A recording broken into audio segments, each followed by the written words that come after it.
today we are going to discuss the next drug under the alkaloid section, that is Rauwolfia. So Rauwolfia, this is also known as Sarpagandha or Chandrika. The name Sarpagandha comes from the structure of the roots. The roots basically they are very much similar and look like snake, because of which the name comes Sarpagandha. It is also known as the Indian snake root or the Chota Chand. In MP it is generally called as Chota Chand, while in Sanskrit it is known as Sarpagandha, Chandrika, and in the international market it is known as the Indian snake plant. The biological source, the biological name of this drug, it is basically consisting of the dried roots. They are the dried roots of the plant Rauwolfia serpentina, belonging to the family Apocynaceae. You already know that indole alkaloids are generally found in the Apocynaceae family, and this is one of the important drugs of the Apocynaceae family. The geographical source, basically it is found in all the countries in Southeast Asia, from Burma to Malaysia, Thailand, England, Indonesia, as well as India. And in India it is found in Assam, Bengal, even in some parts of the Konkan regions, which is close to the sea region. Now we move to the cultivation and collection. So generally it is found wild and generally not cultivated. However, due to the demand, increasing demand, they have started cultivating this particular root, and it is generally cultivated, the cultivation starts in the month of June, July, and it continues up to October, November. Generally, the plants are grown for 3 to 4 years, after which they are uprooted and then the roots are removed and they are washed out. For the cultivation, the main part which is used is seed, root, stem cutting, etc. However, the seeds are the most preferred because they give good quality plants and good quality yield of the alkaloids. So that is why seed is a preferred way of propagation. However, if seeds are not available, root and stem cutting can also be used. Now if we look at the morphology of this drug, I will just show you this drug. This drug looks something like this. It is, as you know, as you can see, that it looks like a snake. Okay, visually it is twisted, giving an appearance of a snake, because of which it is known as Sarpagandha. If you see, it is a cylindrical structure. It is tapering at the ends, means the top of the root and end of the root are generally tapering. They have a slope in the structure, and there is not much difference between the external appearance and the internal part of the root. Externally, there are minute wrinkles present. In young roots, they are minute wrinkles, but as the roots grow old, they become more and more wide, and we can see the striations or lining on these roots. The color is pale brown externally also and internally also. However, the internal part is slightly lighter in shade. The fracture of this root, fracture means when we break the root, what kind of breaking does it show? That is the fracture. So here the fracture is short, it breaks very easily. That is one of the way to check whether it is Rauwolfia root or not. So there is no odor in this particular root, and the taste is slightly bitter in nature.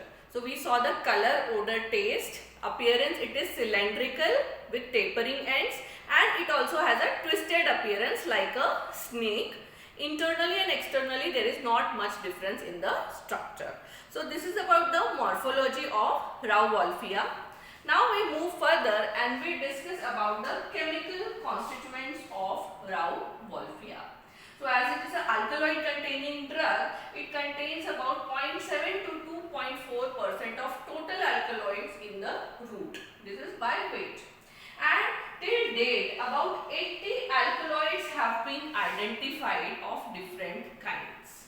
However, few are the ones whose activities have been studied and understood, which are reserpine, which is one of the most important ingredient,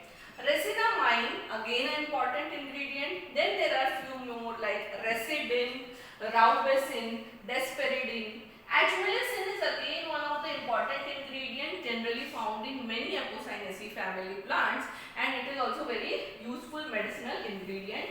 Agemelicin, serpentinine, and again yohimbine. So here I can say that reserpine, agemelicin and yohimbine are the three important ingredients found in Rauwolfia root, out of which the most important is reserpine, which is available in market in the form of injections and also in the form of tablets. And the structure of reserpine, as you can see, this is the structure of reserpine.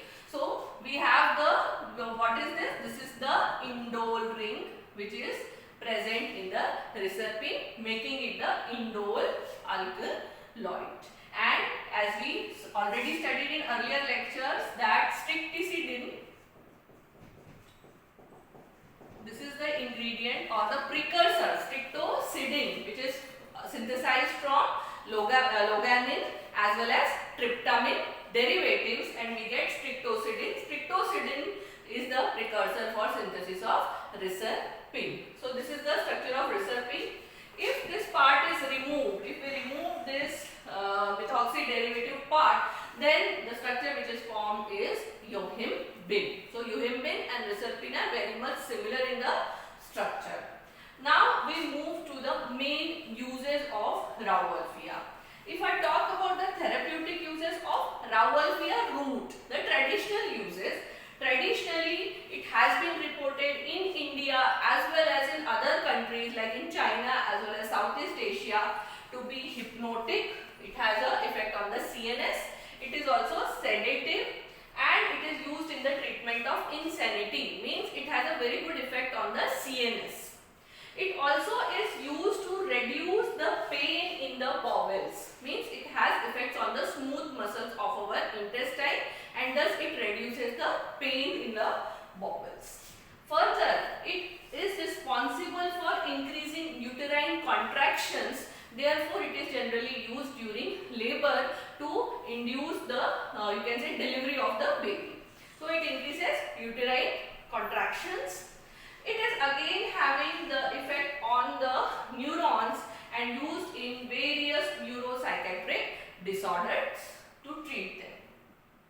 So these are the traditional uses, but other than that, one of the most important use for which it is available in the market in the pure form as reserpine is the antihypertensive effect. So you have to remember that always reserpine is used to lower the blood pressure.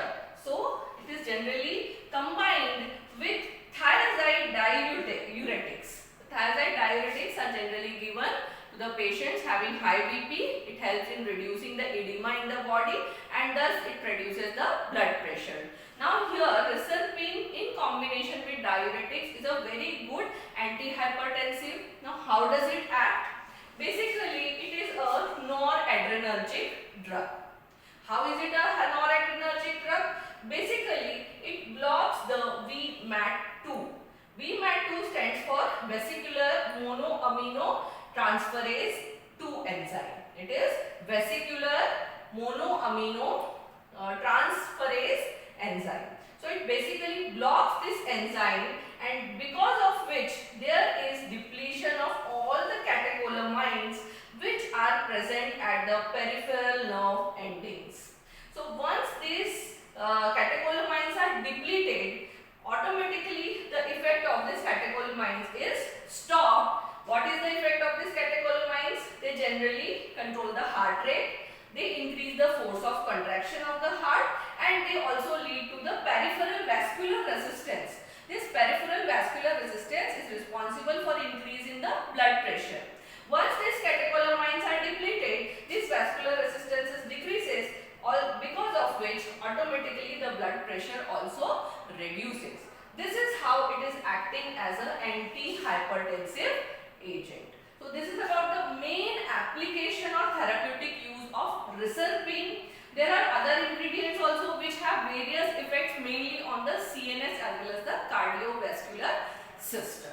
So in this lecture we learned about the composition of Rauwolfia, the chemical constituents as well as the therapeutic uses of Rauwolfia. Thank you.